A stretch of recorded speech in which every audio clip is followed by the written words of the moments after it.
A pink slip lands on my desk the morning of my daughter's graduation, just when I thought life couldn't get more surreal. I'm Tom Reyes, 52, and once VP of Sales. The flicker of fluorescent office lights contrasts with the smooth weight of the commemorative pen in my hand. That pen, the same one I used to sign my own exit papers. What happens when the person you least expect holds all the power?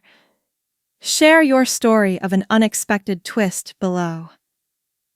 I pull into the vineyard's gravel drive in my rust-speckled Honda Civic windows down against the spring evening breeze.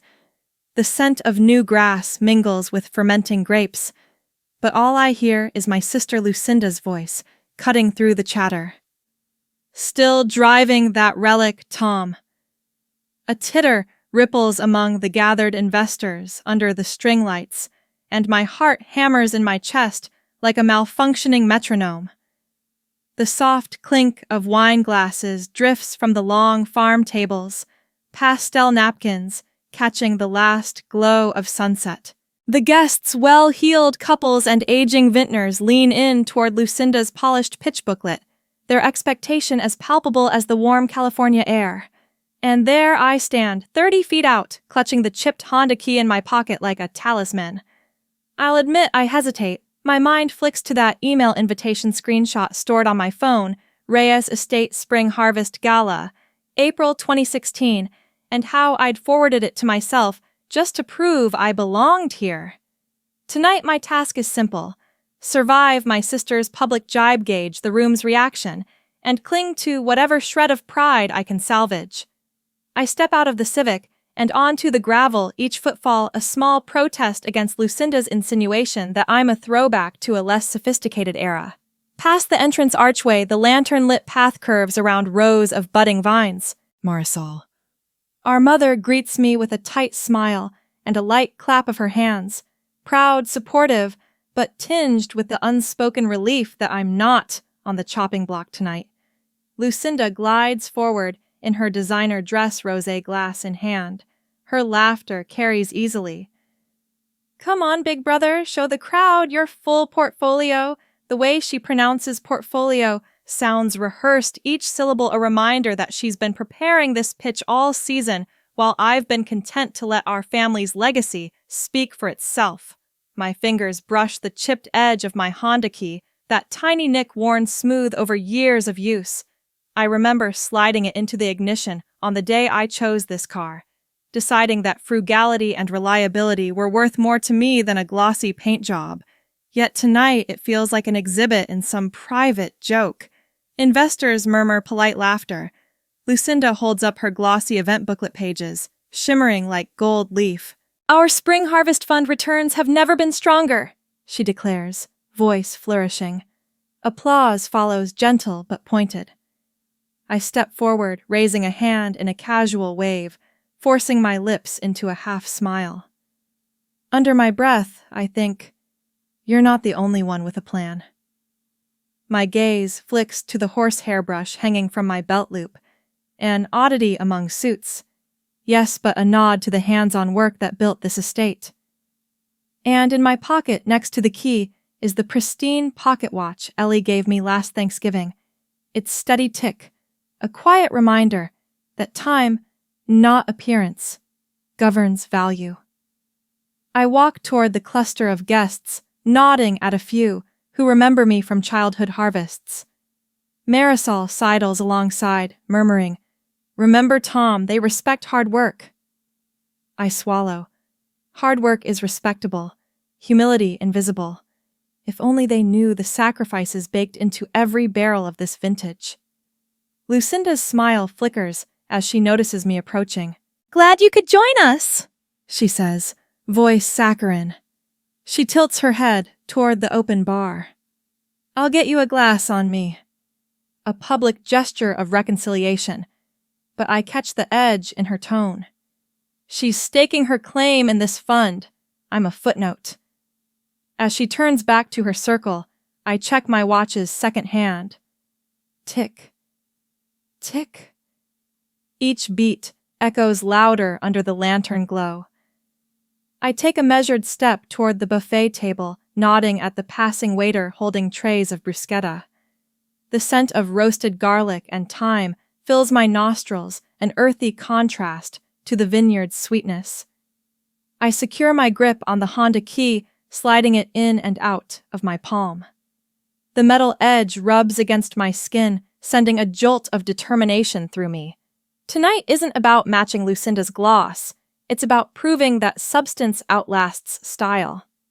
A waiter pauses by me, asking if I'd like a plate. I decline with a polite shake of the head, mindful that every action here sends a message. Marisol's applause for Lucinda has faded. The guests' laughter has shifted tone, softer now, uncertain. Lucinda holds up a hand to quiet the group, then leans in close to me with that familiar, condescending smile. "Don't worry, Tom. There's plenty of harvest left for everyone." Her words, "plenty of harvest," feel more like a challenge than reassurance. I nod, pressing the key deep into my palm. My next move is already forming. I will have the last word no matter how this soirée ends. My thumb traces the chipped Honda key one final time. The lanterns flicker overhead, and I steel myself. The real work begins tomorrow. I settle into the creaky leather chair at my home office desk and pull up the email I'd forwarded myself that morning. The subject line in glaring red font reads, "Urgent Retirement Fund Meeting, Agenda 04-15-2016. My pulse quickens as the attachment icon beside it pulses like a heartbeat. This is the ammunition I need. The room is a jumble of ledgers, wine-stained paper stacked in small, lean piles on the desk, and the afternoon light filters through vine-patterned curtains, casting green-gold shadows across a vintage typewriter and family photos. My empty coffee mug, smudged with Marisol's lipstick from the gala last night, sits to my right. Everything here smells of harvest and family legacy and tonight of secrets waiting to be unearthed. I click screenshot, and the email window freezes in a tidy PNG. Beneath it, I scroll to the attached PDF, my original 2016 fund performance report. Page 1 shows a crisp line graph, steady returns, low risk, unanimous board praise. My breath catches. I know this data backwards, but seeing it again reminds me I'm not imagining my own competence. I crack my knuckles and fire up Slack. A quick message to Alex Tran, our intern who's been enthusiastically tracking back office minutiae. Dig up the minutes from Spring 16 meeting, need full board vote details. Within 5 minutes, his reply pings, "Here you go," followed by a link to the scanned minute book PDF. I download it, the file name, Meeting Minutes, Spring 2016.pdf blinking in my downloads bar. I cradle Ellie's pocket watch in my palm, a precious counterpoint to my battered Honda key. The watch's polished case is cool against my skin, its gentle tick reminding me of every second I spent perfecting that retirement fund strategy. It's a little beacon of certainty in this swirl of doubt. I open Alex's PDF and scroll to the vote tally, 12 yes checks and 0 no, beside my proposal. The names board members I've known since college are there in black and white. My plan was never flawed. My stomach clenches with a slow burn of vindication. A sudden draft brushes against the curtains, stirring a faint rustle like the turning of pages in an old book. I glance up at the window, half expecting to see Ellie's knowing smile. Instead, I see my reflection eyes, bright jaw set. The only thing between me and that board tonight is the story they've told themselves. Back in the screenshot, I highlight the clause board unanimously endorses Tom Reyes's Spring Harvest Retirement Fund effective April 2016. I right-click, copy switch to a blank document and paste. Beneath it, I type in bold Exhibit A board endorsement Spring 2016. This will be my opening argument. I pause as the watch ticks louder in the hush. A bead of sweat forms at my hairline, an echo of the late nights I spent calculating projections, fielding calls from nervous shareholders, and tweaking every number until it shone. My hands tremble slightly as I position the mouse over the next file, Family Fund Overview, XLS. I hesitate, recalling how Lucinda once boasted she'd rewritten the formula to modernize our finances. If she's meddled with that spreadsheet, I need to know. But I remember my goal: gather proof of my original plan's solidity, then challenge her. No detours. Focusing here is enough. I minimize the XLSX and open a fresh browser tab for the PDF. I append annotations in bright yellow: see vote tally, see unanimous support. The sunlight through the curtains picks out the highlights like neon signs. Suddenly my phone buzzes. A Slack DM from Alex. One more thing: found a footnote about emergency fund triggers in the attached appendix. He's fast, I think, and I click the appendix tab. There, nestled in tiny italics, is the conditional clause I'd drafted to protect against market dips, a clause every savvy fund manager should have insisted on, but which Lucinda's team quietly struck when they implemented their version last year. That footnote is gold. I copy it into my document as Exhibit B Emergency Trigger Clause Original Text. My heart hammers. With Exhibits A and B in hand, I have the foundation to show not only that my plan was approved, but that it included built-in safeguards Lucinda chose to erase. I lean back, letting the afternoon light slide over me. The watch's steady tick seems to slow, then skip, mirroring that skipped heartbeat I feel. My fingertips brush the clean surface of the watch, its polish unmarred. It feels like a promise. I have the proof. Come tomorrow's board meeting, I won't be the quaint older brother. I'll be the keeper of the truth. For a moment, I let the tension drain from my shoulders. Then I straighten, gathering the email screenshot, the sealed PDFs, and the pocket watch into a neat pile. My plan is ready to deploy. Lucinda's next move is already written. The watch's minute hand pauses, hovering at 3:14. My heart lurches at that silence. My ammunition is loaded. Tomorrow, the board will see what they erased, and tonight I'll rest easy knowing I'm not alone in this fight. I waited at the Formica counter, nursing a chipped coffee mug filled with lukewarm drip coffee, when Ellie Navarro slid into the booth opposite me. The neon sign overhead cast a pink glow across her worn leather jacket, and the crack in my mug echoed the tight knot in my chest. Outside, autumn leaves drifted past the fogged-up windows. An old jukebox in the corner crooned a cracked version of Autumn Leaves, and for a moment, I felt the weight of every lost vintage investment settle onto my shoulders. Ellie pushed a folded newspaper toward me. The dateline read, October 2019, Sonoma County Register. I unfolded it to a headline buried halfway down the page: Reyes Estate Retirement Fund, Dispute Escalates. My eyes flicked to the adjacent cartoon, two vultures clutching a barrel of grapes. Charming. I'm glad you made it, Ellie said, voice low but steady. She reached across the table and slid a polished pocket watch into my palm, warm metal against calloused skin. The watch face was pristine, its second hand sweeping without hesitation. I lifted the mug to my lips and couldn't help but notice the crack in its rim, the way the coffee pooled unevenly at the edge.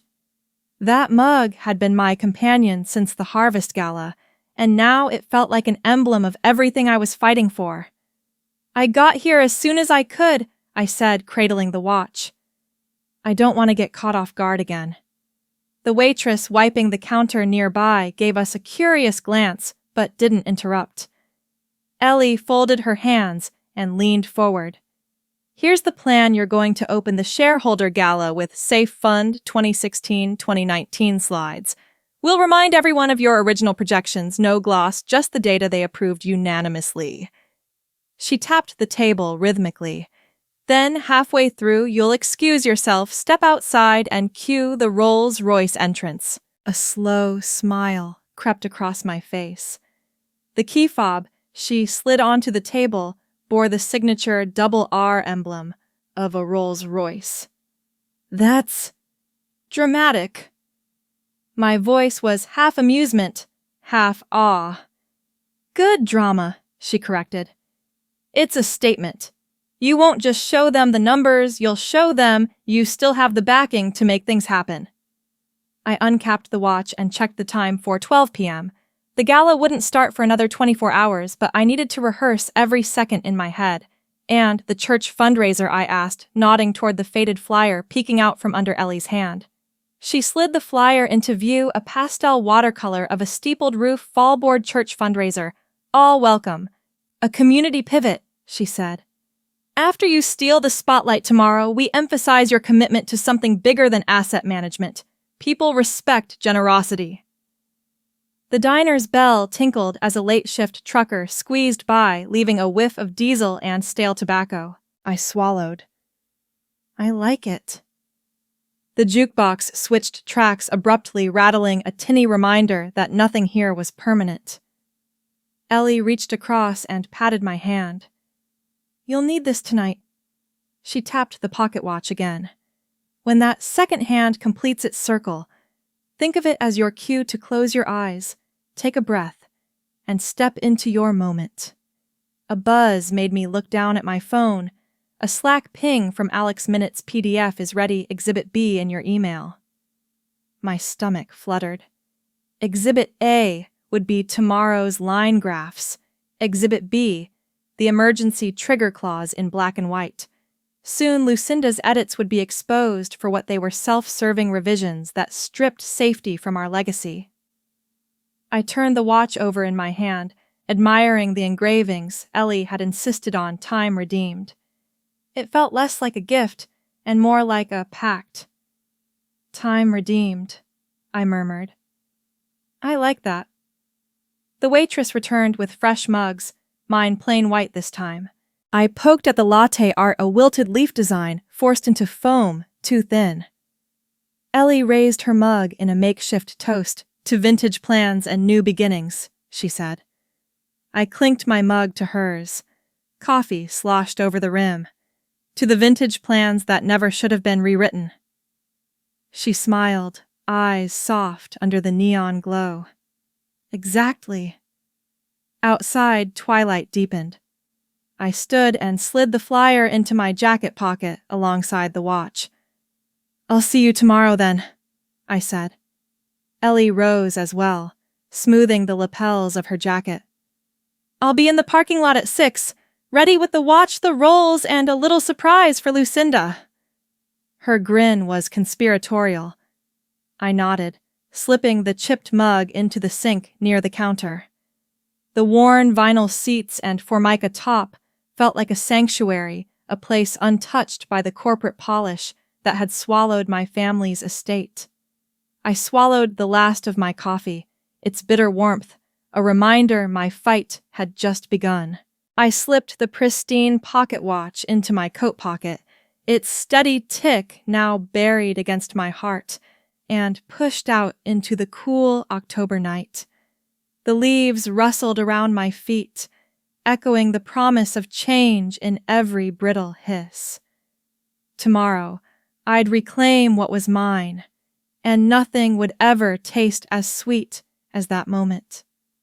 I stepped onto the raised dais in the hotel ballroom, the winter 2020 banner hanging overhead like a frozen promise. My coat pocket felt heavier than usual, and before I could steady my nerves, Ellie's polished pocket watch slipped from under my lapel, tumbled across the gleaming oak floor, and shattered into fragments of ticking metal.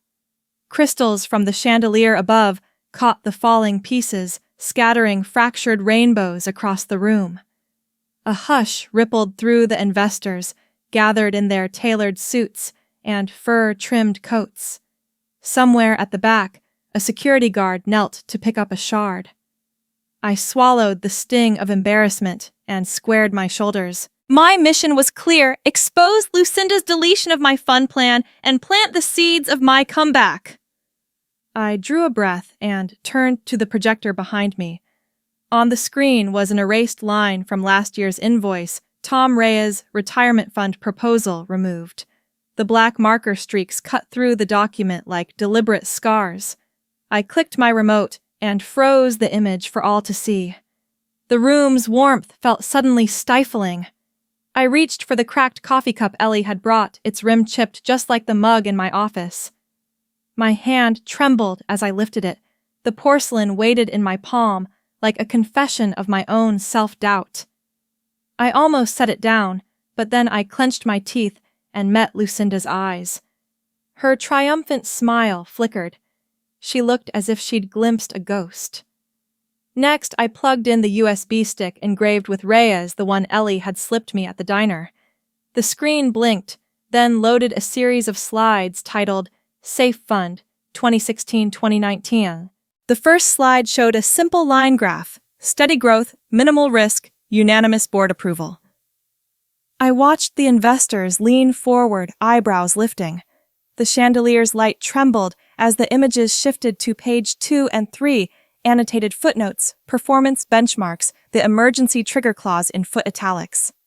Each slide unpacked a piece of the story Lucinda had tried to rewrite.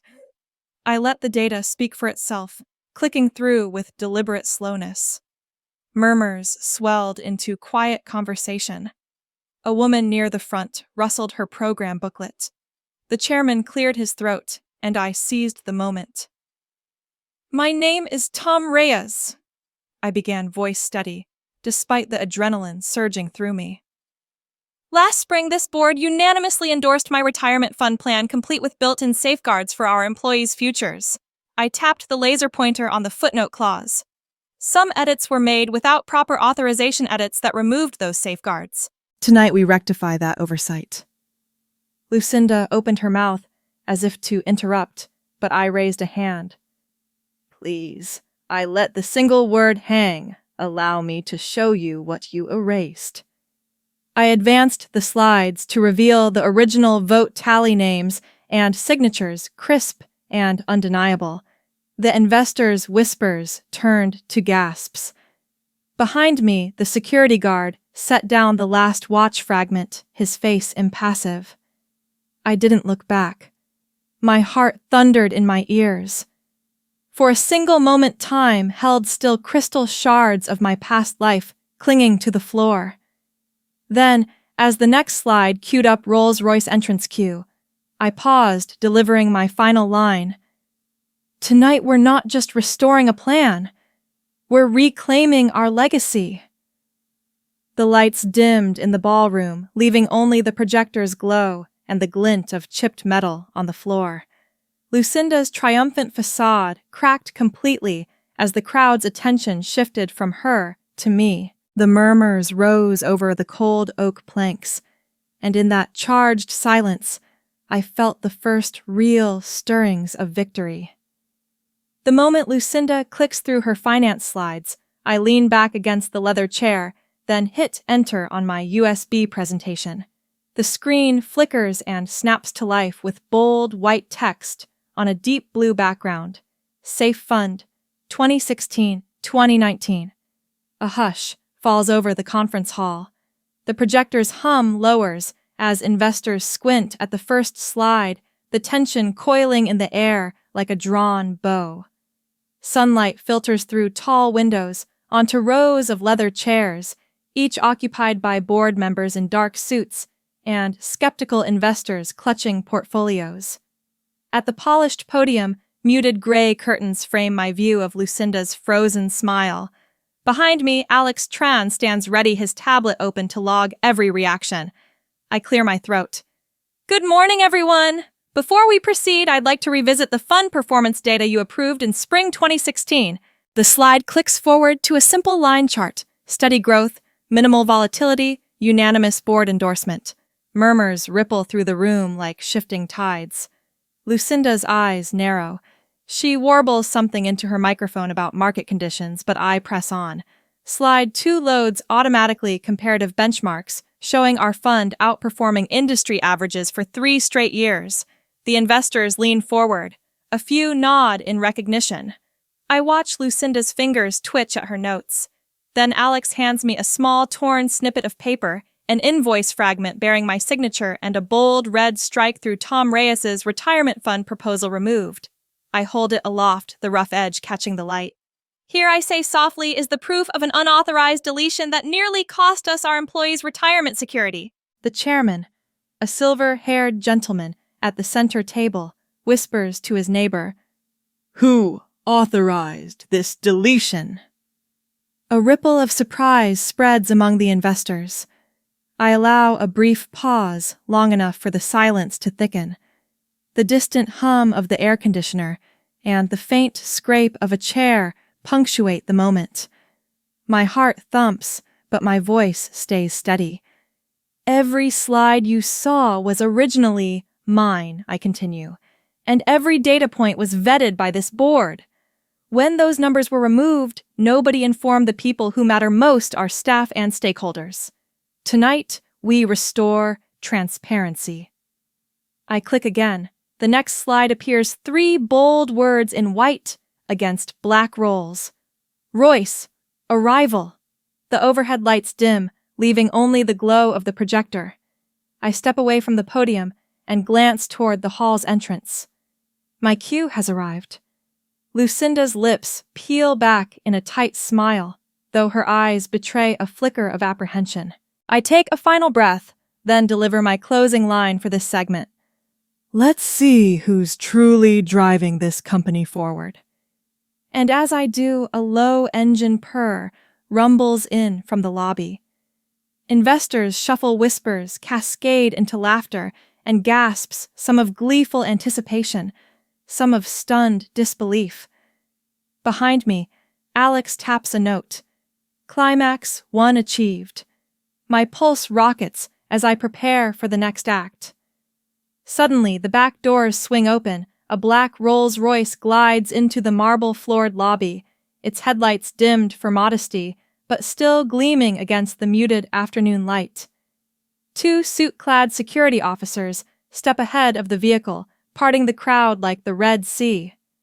A low, velvety purr of the engines undercuts the chairman's polite cough, and in that precise moment, every eye in the conference hall snaps toward the entrance. I step from the car, the repaired pocket watch glinting on my wrist as I adjust my coat. The crisp spring breeze follows me in carrying the faint scent of jasmine and pressed uniforms. In my left hand, I hold the vintage Honda key, its chipped edge a stark contrast to the polished lobby tiles. Guests shift in their chairs, murmuring as press photographers jostle for position, camera flashes rippling through the gray daylight like sudden bursts of fireworks. My heart thrums, but my expression stays calm. I've rehearsed this every step, every gesture. As I walk the few yards to the podium where my slides still glow bright behind me, I feel the weight of every past slight pressing against my shoulders and the lift of every silent promise I've made to myself. Lucinda stands at the center of the dais, eyes wide, lips parting in shock. The board chairman straightens his tie, trying to reclaim decorum, while investors lean forward, sensing the shift in power. I pause at the base of the podium, turning slowly so the key and watch catch the light. A flashbulb bursts. I raise the key aloft, no words needed. Then, with measured calm, I clear my throat and stride up to the microphone. Good afternoon, I begin, voice smooth against the echoing chamber. I trust you all recognize that distinctive emblem on the key I just displayed. I let the question hang, watching as Lucinda's confidence wavers. That relic, you see, backed my family's legacy for years, a testament to reliability over flash. The press shudders, stutter. A ripple of laughter, respectful, curious, trails through the crowd. I lean into the mic. Tonight, I reclaim more than that key. I reclaim the narrative. Behind me, the slide advances to large white text on black reinstatement and apology. Below it, bullet points, full fund, reinstatement, public apology from Lucinda Reyes, restoration of all deleted safeguards. The words glow like a neon ultimatum. I lift a hand to hush the room. I demand acknowledgement that my fund backed this company with unwavering returns and that my original safeguards protected every employee's future. I lower my hand and let my gaze land squarely on Lucinda. Her posture stiffens, a statue of cultivated poise, cracking at the edges. She opens her mouth, voice quivering. Tom, I'm sorry. The single sentence slips out in a tremor her carefully scripted speech unraveling. The apology hangs in the air, raw and unscripted, and I sense the board chairman's eyebrows arching in surprise. But I'm not done. I set the Honda key on the podium with deliberate emphasis, its old world weight thudding softly against the polished surface. Then I tap my repaired watch. Its second hand begins its steady sweep, ticking like a metronome, marking the return of order. In spring 2016, this board endorsed my plan. Yesterday's data deletion was unauthorized. Tonight's entrance isn't just dramatic flair, it's a reminder that actions speak louder than slides. My voice carries through the hall crisp as the marble beneath our feet. Security officers shift in unison, forming an invisible barrier between me and the sea of chairs. No one approaches, Lucinda included, until with a hesitant step she extends her hand. The gesture trembles on the edge of forgiveness and concession. I reach out and take her hand, firm but not harsh.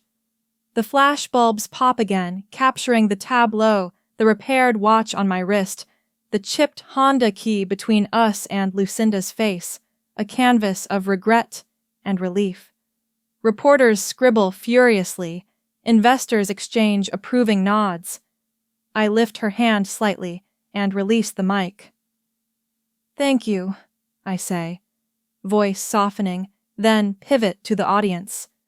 "Let's ensure this fund serves its true purpose, our community's security and prosperity." The watch's tick-tick-tick resumes in my mind as the crowd erupts into polite applause, growing into genuine ovation. The Rolls Royce's engine murmurs again, as if applauding from the lobby. The chairman nods curtly, and Lucinda's shoulders relax, a silent pact forged between us. Security steps aside, and I descend the dais with Lucinda at my side, no longer adversaries in the spotlight, but partners in a new chapter. The cracked coffee cup from our last meeting weighs heavy in my suit pocket, a relic of doubt replaced now by the polished watch, the Honda key, and the promise of redemption. Outside, as I slide into the back seat of the Rolls, I catch Lucinda's eye through the tinted window. She lifts her chin in a quiet acknowledgement. The door closes, and the engine purrs to life once more. The lobby's marble floor glints under the afternoon sun, reflecting a moment where power and principle converged, and where at last I held both in my hands. Marisol pours sparkling rosé into my glass as Ellie places the newly welded pocket watch on the long wooden table. The warm summer sun filters through strings of fairy lights overhead, and the vines hum softly in the late afternoon breeze. A pastel flyer for the fall church fundraiser flutters by, catching my eye and reminding me of our next step. I inhale the faint scent of sun-baked oak from the table and settle into my seat. Alex Tran stands beside me, clearing his throat. On the table in front of him lies a drafted memo titled Reyes Community Trust, its header emblazoned with our family crest and a small church steeple in the corner. He clicks his pen. "Here's what I propose." He begins spreading out projected budgets and partnership plans. His finger traces a line, a portion of our fund's annual surplus, earmarked for local church renovations and senior support programs. Marisol watches with proud eyes. "You did it for all of us," she says, her voice warm like the summer breeze. She lifts her glass, and I mimic her, allowing the bubbles to tickle my nose. The checkered shadows of the vines dance across her silver hair as she toasts my success. Ellie leans forward, tapping the watch gently. Its rhythmic tick reminds me of every beat that brought me here, the strain of boardroom battles, the sting of Lucinda's jabs, and the clarity of purpose we forged together. "Time to give back," she says, voice soft but firm. The watch's second hand moves smoothly now, No crack, no hesitation. I take the polished pen from Alex, its metal weight cool in my hand. The memo lies open before me. Reyes Community Trust will allocate 10% of annual returns to local senior housing and church programs. I sign the first check, the ink smudging slightly on the crisp page. The smudge feels real proof that this is no veneer, but a genuine commitment. Alex snaps a quick photo of the check stub, the numbers blurred just enough to keep our privacy, but clear enough for our records. A gentle breeze lifts the church flyer, sending it spiraling across the table. I catch it before it falls to the gravel patio. October 2024. Launch event. It reads in elegant script. I tuck it into my jacket pocket with the watch, a promise of what's to come. Around us, a few local stakeholders, neighbors, parish council members, and old family friends exchange approving smiles and nods. One woman murmurs, "This is exactly what the community needs." Another places a hand on my shoulder, gratitude shining in her eyes. I sip the rosé, its crisp edge cutting through the warmth. The murmur of cicadas rises as the sun dips slightly, the day's heat giving way to a cooler twilight. I glance at Marisol and Ellie, feeling the steady pulse of family and friendship unite us. Tomorrow, I say quietly, we make it official. My voice carries the weight of years spent building, losing, and rebuilding. The watch's steady tick punctuates the moment, a metronome for the next chapter. The flyer flutters again, drifting to the ground in a gentle curl. I kneel to retrieve it, smoothing its folds before standing. The vineyard's green aisles stretch beyond us, promising growth and renewal. I slip the flyer alongside the watch into my pocket and look up at the string lights, their glow growing as dusk approaches. With that, I raise my glass once more. To community, I say, voice warm and resolute. The assembled group echoes the toast glasses chiming softly in the summer air, and as the first lanterns flicker on, I know this is more than a victory, it's a covenant. A legacy reclaimed, a future secured, and a promise that the next harvest will nurture everyone it touches. I step onto the Opera House stage wristwatch, gleaming under the golden chandelier, and welcome our first donors to the Reyes Community Trust. The velvet seats stretch before me, hushed anticipation hanging in the air. Behind me, a soft spotlight illuminates the Reyes Community Trust banner, its letters embroidered in deep burgundy. A subtle hum drifts from backstage, the church choir tuning their voices, ready to lend their warmth to this evening's celebration. In the wings, Marisol stands proud, her silver hair catching the light as she watches me with misty eyes. To my left, Ellie Navarro gives me a brief nod, mentor-turned-partner in purpose. Lucinda stands beside me on stage, her posture straight, face soft with genuine pride for the first time in years. Beyond them, donors in elegant attire clutch programs listing everyone who contributed to our dream. I take a slow breath and begin. Good evening, and thank you for joining us on this momentous night. Just 8 years ago, I drove into a vineyard parking lot in a rust-speckled Honda Civic. Some of you may recall that relic. A ripple of knowing laughter passes through the audience. I continue, voice steady and warm. Tonight, we celebrate more than one person's success. We celebrate a community reclaiming its future. Behind me, the backdrop scrolls donor names in graceful script, families, local businesses, faith groups, all united under our shared vision.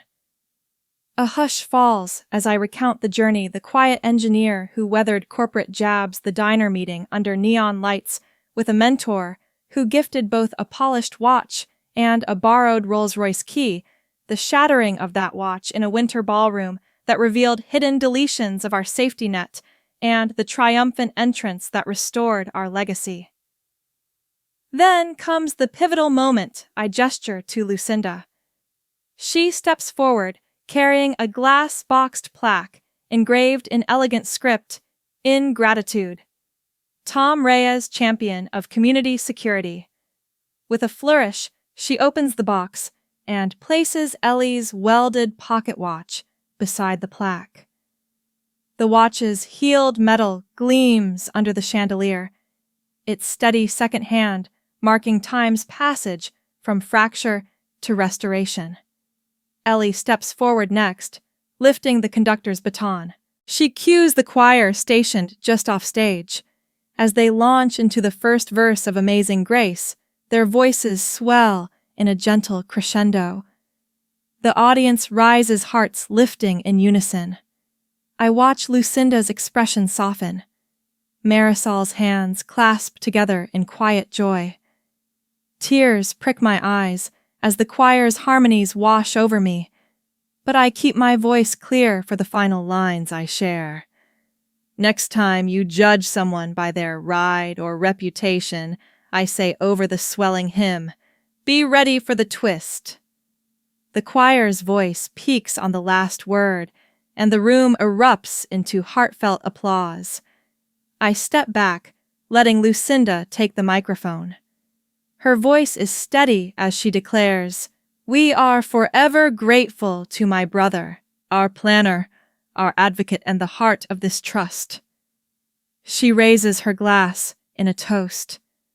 I raise mine in return, the welded watch on the plaque reflecting the chandelier's glow like a beacon. Below the stage, donors begin mingling, offering congratulations and signing up to volunteer.